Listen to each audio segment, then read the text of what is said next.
मेरे पास भी वीडियो है जिसमें हिंदू घर की छत पर से पथराव किया जा रहा है। वो तमाम वीडियोस हैं, प्रचलन में है और वायरल हो चुके हैं। मैं उन लोगों से भी ये अपील करता हूं, उन आतंकवादी संगठनों से भी, हमारे घरेलू मामलात में दखल देने की जरूरत नहीं है। चैनल पे पाबंदी लगाई जानी चाहिए कि ये हिंदू मुस्लिम और मंदिर मस्जिद जैसे मामलात की डिबेट्स नहीं कराई जाएंगी।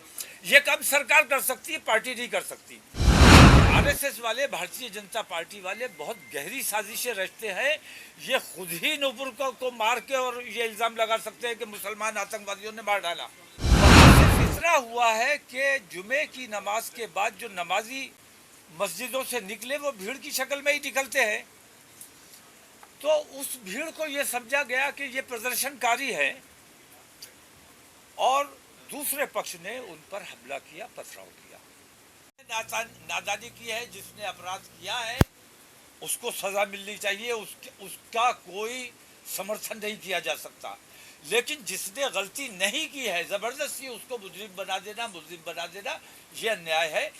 मैं इन तमाम चीज़ों के लिए कानपुर भी जाने का मेरा इरादा है। मैं जल्दी कानपुर भी जाऊंगा और वहाँ लोगों से मुलाकात करूंगा और मैं हुकूमत से भी अपील करता हूँ, डीजीपी साहब से भी मुलाकात करूंगा, उनसे भी ये अपील करूंगा कि न्याय होना चाहिए, अन्याय नहीं होना चाहिए जिसने अपराध किया है। क्योंकि ताली एक हाथ से नहीं बजती है, लेकिन एक हाथ को वहां पर हथकड़ी पहनाई जा रही है, दूसरा हाथ आजाद छोड़ा हुआ है, ये अन्याय है। पत्थर ले जा रहे हैं। वीडियो सामने आए हैं। मेरे पास भी वीडियो है जिसमें पुलिस दूसरे पक्ष के साथ मिलकर मुसलमानों पर पथराव कर रही है। मेरे पास भी वीडियो है जिसमें हिंदू घर की छत पर से पथराव किया जा रहा है। वो तमाम वीडियोस हैं, प्रचलन में है और वायरल हो चुके हैं। उन वीडियोस का संज्ञान पुलिस को लेना चाहिए और उन पर कार्रवाई करनी चाहिए। उन घरों से जहां से पथराव हुआ है, उन घरों पर बुलडोजर की कार्रवाई की जानी चाहिए। मेरे देश की सरकार ने मेरी बात सुन ली होती, क्योंकि मैं तो तुम्हारे घर का हूं, तुम्हारा अपना हूं, चाहे सौतेला हूं, सौतेला ही सही, लेकिन तुम्हारा अपना हूं, तुम्हारे देश का हूं। तो तुम मेरी बात ना सुन के विदेशों की बात सुनते हो, ये मेरे लिए बहुत तकलीफ की बात है। और मैं उन लोगों से भी ये अपील करता हूं, उन आतंकवादी संगठनों से भी, हमारे घरेलू मामलात में दखल देने की जरूरत नहीं है। और उन तमाम हुकूमतों से भी कि ये हमारा घरेलू मामला है, हम मजबूती से इस मामले की लड़ाई लड़ रहे हैं, हम कहीं कमजोर नहीं है। और हमें यकीन है कि आज नहीं तो कल हिंदू समाज में बेदारी आएगी और इसके खिलाफ मुहिम चलाएंगे कि अपने देश का सर विदेशों के सामने नहीं झुकने देंगे। प्रवक्ताओं पे पाबंदी लगाई है, प्रवक्ता पे पाबंदी पार्टी लगा सकती है, लेकिन चैनल पे पाबंदी लगाई जानी चाहिए कि ये हिंदू मुस्लिम और मंदिर मस्जिद जैसे मामलात की डिबेट्स नहीं कराई जाएंगी। ये काम सरकार कर सकती है, पार्टी नहीं कर सकती। तो सरकार को फैसला लेना चाहिए कि इस किस्म की डिबेट से देश में हिंदू मुस्लिम जो माहौल बन रहा है, ये देश के लिए बहुत घातक है। ये आरएसएस वाले, भारतीय जनता पार्टी वाले बहुत गहरी साजिशें रचते हैं। ये खुद ही नूपुर को मार के और ये इल्जाम लगा सकते हैं कि मुसलमान आतंकवादियों ने मार डाला।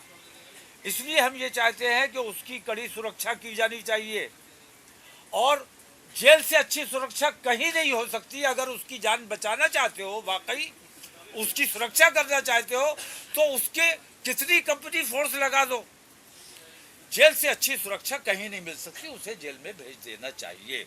मुझे कुछ मेरे हिंदू भाइयों ने ही बताया कि खंडित शिवलिंग की पूजा नहीं होती है, खंडित मूर्ति या शिवलिंग उसकी पूजा नहीं की जाती है। तो वो अव्वल तो वो शिवलिंग है नहीं, दूसरी ये कि हम हिंदू भाइयों से ये नहीं चाहते कि वो शिवलिंग समझ के किसी फव्वारे की या किसी और चीज की पूजा करने लगे। हम इसलिए रोकना चाहते हैं कि भाई पहले तहकीक तो कर लो कि वो शिवलिंग है या फव्वारा है। आप अपनी आस्था का इस तरह मजाक उड़ाएंगे तो ये अच्छी बात नहीं है। तो हमने हमेशा 144 हमारे प्रोग्राम से पहले हमेशा लगाई है, फ्लैग मार्च किया है, हमने प्रोग्राम किया है और करेंगे ही। अगर इस दिन ये गंगा स्नान वाला मामला ना होता तो इसी दिन हमारा प्रोग्राम होता। लेकिन हम अपने हिंदू भाइयों को, हिंदू समाज को भी एक मैसेज देना चाहते हैं कि हम आपकी गिव एंड टेक का ज़माना है। आप हमें इज्जत दोगे तो इज्जत पाओगे। हम आपके धार्मिक आस्थाओं का एहतराम करते हैं। आपसे उम्मीद करते हैं कि हमारी धार्मिक आस्थाओं को ठेस नहीं पहुंचाई जाएगी। और अगर कोई आपके यहाँ लापरवाही से, गैर जिम्मेदारी से ऐसा काम कर देता है तो हिंदू समाज की जिम्मेदारी है कि उसका जवाब तलब करे कि तुमने ऐसा क्यों किया। वहाँ सिर्फ इतना हुआ है कि जुमे की नमाज के बाद जो नमाजी मस्जिदों से निकले वो भीड़ की शक्ल में ही निकलते हैं, तो उस भीड़ को ये समझा गया कि ये प्रदर्शनकारी है और दूसरे पक्ष ने उन पर हमला किया, पथराव किया। सच्चाई ये है, जिन लोगों को गिरफ्तार किया गया है, भीड़ जमा होती है, तमाम लोग मस्जिदों के नमाजियों की फोटोएं छाप दी कि भाई ये भी थे, तो भीड़ में तो कोई भी रह सकता है।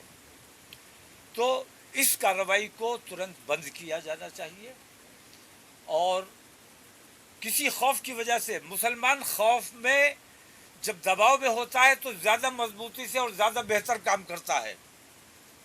तो ये समझ लेना कि कानपुर के ज़रिए मुसलमानों को दबाया या डराया जा सकता है, ये सरकार की और पुलिस की गलतफहमी है। इस गलतफहमी में ना आए। हम सद्भावना के लिए अपने इस प्रोग्राम को मुलतवी कर रहे हैं कुछ रोज़ के लिए और गंगा स्नान की वजह से। इसके बाद इंशाल्लाह प्रोग्राम हम जल्दी दूसरी डेट देंगे। उस डेट में